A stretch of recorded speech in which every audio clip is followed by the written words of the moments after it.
Hello everyone, আসসালামু আলাইকুম। কি অবস্থা সবার, কেমন আছেন? আশা করছি সবাই ভালো আছেন। আমি আলহামদুলিল্লাহ আপনাদের দয়ায় ভালো আছি। আমি নিশাত পাটোয়ারি, নর্থ সাইপ্রাস থেকে। আজকে বর্তমানে নর্থ সাইপ্রাসে কিছু সমস্যার সম্মুখীন দেখা যাচ্ছে, আমরা অনেকেই বা সমস্যার মধ্যে পড়তেছি। সেই বিষয় নিয়ে কথা বলব। আশা করছি পুরো ভিডিও দেখবেন। যদি ভালো লাগে অবশ্যই লাইক, কমেন্ট, শেয়ার করে আমাদের পাশে থাকবেন। যারা এখনো আমাদের আনসিন সাইপ্রাস এই ইউটিউব চ্যানেলটিকে সাবস্ক্রাইব করেন নাই, অবশ্যই নর্থ সাইপ্রাসের সমসাময়িক বিষয় জানার জন্য আমাদের চ্যানেলটিকে সাবস্ক্রাইব করে আমাদের পাশে থাকবেন। যারা চ্যানেলটিকে সাবস্ক্রাইব করে আমাদের পাশে আছেন, তাদেরকে জানাচ্ছি অসংখ্য ধন্যবাদ এবং ভালোবাসা। সবসময় এভাবে ভালোবাসা দিয়ে পাশে থাকার জন্য।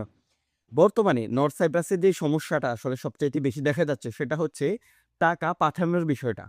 আমরা আজকে ব্যাংকে গিয়েছিলাম। ব্যাংকের কিভাবে নর্থ সাইপ্রাস থেকে আমরা বাংলাদেশে টাকা পাঠাইবো, এই বিষয় নিয়ে আমরা একটা ভিডিও আমরা বানাইছি। এটা ইনশাআল্লাহ আপলোড করছি, আপনারা দেখে আসবেন।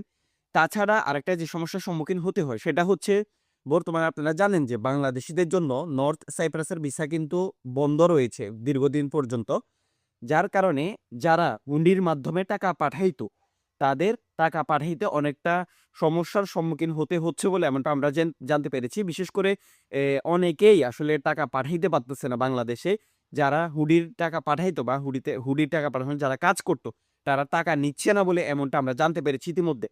আগে আমরাও তো এই যে দেখেছি যে নেটে যেই রেট থাকতো, এই রেট থেকেও কিন্তু তারা ৫ পয়সা ১০ পয়সা বেশি দিয়ে তারা টাকাটা এইখানকার লোকজন থেকে তারা নিত এবং তাদেরকে তারা বাংলাদেশে টাকাটা তাদের অ্যাকাউন্টে দিয়ে দিত। কিন্তু এটা এই ২-১ মাস ধরে এটার ব্যতিক্রম দেখা যাচ্ছে। নেট থেকেও ৫-১০ পয়সা কম রেটে বলা হচ্ছে, তারপরেও কিন্তু তারা টাকা নিতে ইচ্ছুক না বা টাকা নিচ্ছে না।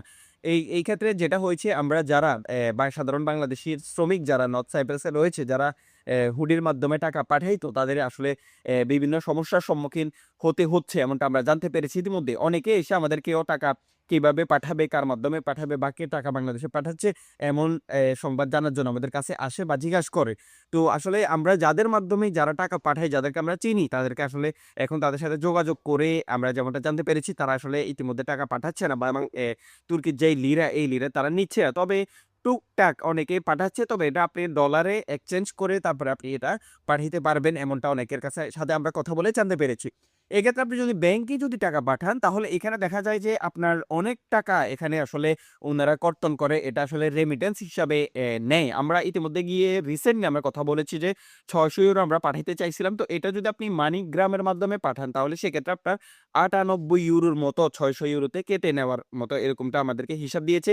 আর যদি আপনি সরাসরি আপনার অ্যাকাউন্টে যদি পাঠান, তাহলে সেক্ষেত্রে ৭০ ইউরোর মতো কাটার, ৬০০ ইউরোতে ৭০ ইউরোর মতো কাটার এরকম একটা হিসাব আমাদেরকে দিয়েছে। তো বর্তমানে আসলে নর্থ সাইপ্রাসে এই টাকা পাঠানোর যে একটা প্রক্রিয়া, এটা নিয়ে মানুষ ব্যাপক সমস্যার মধ্যে পড়তেছে এমনটা আমরা জানতে পেরেছি। তো এটাই আপনাদেরকে জানানো ছিল।